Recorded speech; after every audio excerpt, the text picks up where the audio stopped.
there comes a time when a reader finds a book that feels like it was written just for them. Reading is an intrinsic desire to be told a story, to be immersed in a world that is not your own, to bend the walls of your mind to the point where they fall around you and you're no longer you. The reflection in the mirror now resembles a pirate, a witch, a knight, an adventurer of unlimited potential. Though this experience is not limited to readers alone. It is prevalent in all forms of art, both in its creation and consumption.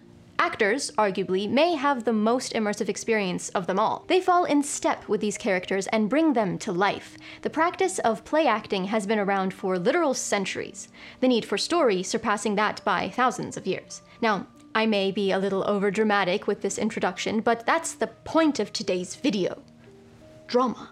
The discovery of drama. We all remember it. We all remember that first book we read that got us into reading, that first poem we came across, that first time we went to go see a play, the first time we went to the movie theater, and really remember the experience of being told a good story that sticks with you, so inseparable from your psyche, it becomes part of you as you grow. For me, that was this book. This is my childhood leather-bound, gold-leafed copy of the complete works of William Shakespeare. My mother bought this book during one of her many trips to Europe before I was born, and this book sat on the shelves of my childhood home until one day I climbed those shelves and grabbed it and never put it back. It stayed with me ever since. I was about 10 years old when I first read Shakespeare, and I was obsessed. I carried this thing around every day at school, and yes, kids are mean. It still has scuff marks on it from when they'd play keep away, but I always got it back. Yes, it's true. See the scuff marks? Kids are mean. And I was small. I was always very small. Tiny little thing reading Shakespeare in the corner. Just leave me alone. What I felt at a young age was described so eloquently in this book, it's made me feel so much less alone in my obsession. My first fumbling encounter with him at the age of 11 had quickly blossomed into full-blown bardolatry. I bought a copy of the complete works with my precious pocket money and carried it everywhere, all too happy to ignore the less poetic reality of the outside world. Never before in my life had I experienced something so undeniably stirring and important. The ones who get it, and the ones who don't. I drove my sister crazy speaking in Old English, not making sense to anyone, because if you can convey an idea more poetically, why bother doing it any other way? Okay, so back to the story. Also, possible spoilers ahead. If We Were Villains by M.L. Rio is a story about friendship, found family, and betrayal. Because it's not Shakespeare if it doesn't have betrayal. The things that make up some of the greatest plays of the late 16th to early 17th centuries. Rio follows a structured and layered narrative that skillfully mirrors the thematic elements of Shakespearean plays. The story is divided into 5 acts, reminiscent of the 5-act drama structure. Each act corresponds to the ever-evolving conflict between our characters as they all find themselves becoming the villains of their own stories as the narrative progresses. Within each act, the narrative alternates between 2 timelines. The present, where the protagonist, Oliver Marks, is released from prison after serving a 10-year sentence, and the past, which explores the events leading up to Oliver's imprisonment. This dual timeline adds an element of suspense and gradually reveals the details of the tragedy we see unfold. Furthermore, each play our theater students put on during their final 4th year is representative of their states during that time of the story. In the first 2 acts, we have Caesar, as they're being tormented by the tyrant of their friend group, resulting in the death of Caesar, the death of one of them. In the 3rd and longest act, we delve into Romeo and Juliet, the star-crossed lovers, as our main protagonist, Oliver, battles with his own friendships and guilt around the beguiling Meredith and his best friend James. This is where the meat of the story lies. Each character devolves into their own madness in the wake of the death of one of their players, the guilt they feel for what they've done, and the secrets they keep, which leads us into the final 2 acts, which explores King Lear, one of Shakespeare's most tragic plays that deals with themes of power, madness, betrayal, and the consequences of familial strife. This play is perfect for the story's conclusion since it presents the downfall of a once powerful king and the devastating effects of his flawed decisions. However, the novel is not limited to these 3 plays. There are quotes, references, and subtle nods to countless other plays and sonnets. It's a Shakespearean fan's wet dream, to be honest. The use of dialogue in particular is prominent throughout the novel. The characters often engage in conversations that are laden with Shakespearean language, reflecting their immersion in the world of theater and their desire to emulate the grandeur of the bard's work.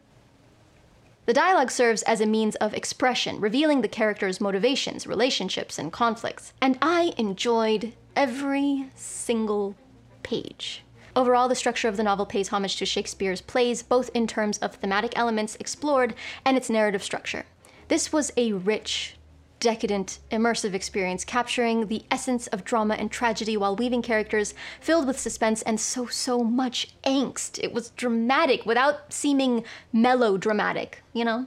The setting is a dream on its own, an elite Shakespearean acting program that exudes the perfect combination of dark academia and Victorian architecture. The group of theater students become entangled in a web of secrets, rivalries, and ultimately their own Shakespearean tragedy. It's so good. As said a moment ago, the language is so skillful, blurring the boundaries between art and reality for our characters both on and off stage. Rio artfully uses specific lines and phrases from Shakespeare's works to shape each character's inner turmoil and desires, serving as a powerful medium of expression that I just appreciated so much. It's so good. The tragedy that our characters find themselves in reflect themes found in Shakespearean plays. Jealousy, betrayal, unrequited love, and a relentless pursuit of perfection that consumes them as their lives unravel in a calamitous spiral. It's almost like playing with Barbies when you're kids. Yeah. Saw the Barbie movie. It's pretty good. It's no Shakespeare. Each character also embodies the archetypes of several Shakespearean characters. Oliver Marks can be seen as that of Hamlet, introspective, tormented by guilt, struggling with the weight of responsibility, and haunted by past events as he's driven to seek justice and truth, while also occasionally seeing ghosts. Richard can possibly be a blend of Iago from Othello and Edmund from King Lear, as well as Caesar himself.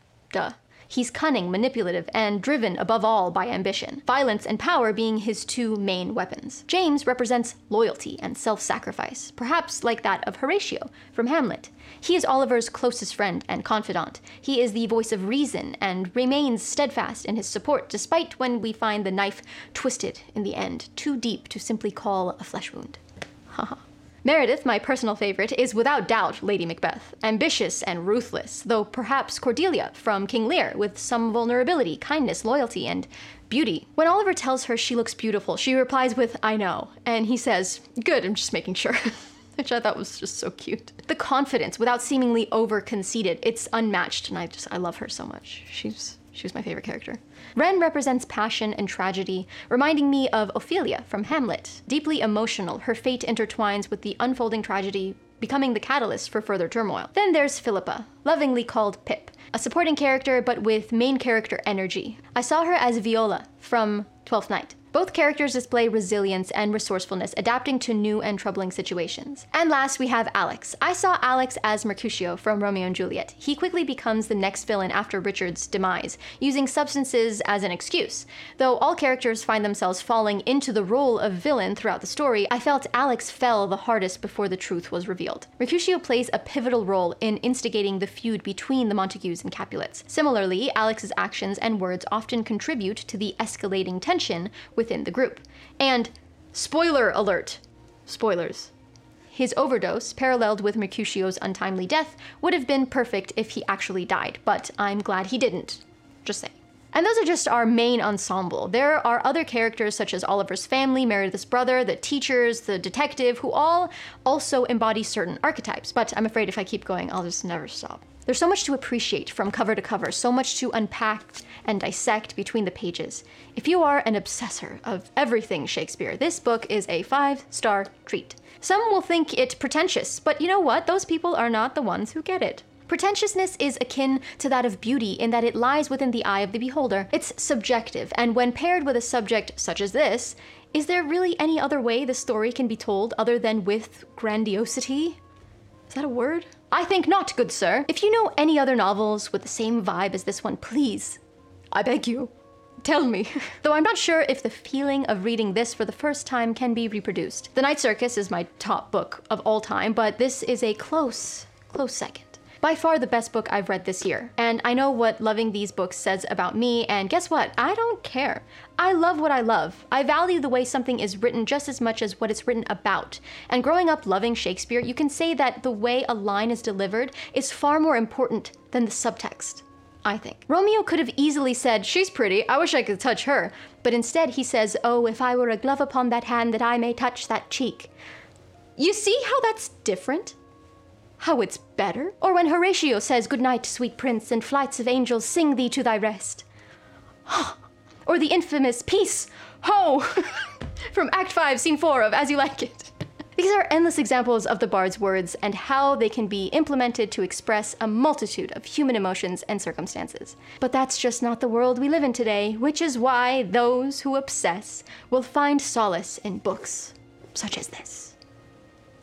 Thank you all for watching. Be sure to like this video if you liked it and subscribe for more. We have wrap-ups, we talk about smut, and sometimes we have very detailed and specific reviews of certain books, if I feel like they just need a spotlight. All right, I'm off to go buy an extra copy of this book to keep by my bedside as a security blanket. Now, lords, take leave until we meet again, wherever it be in heaven or in earth.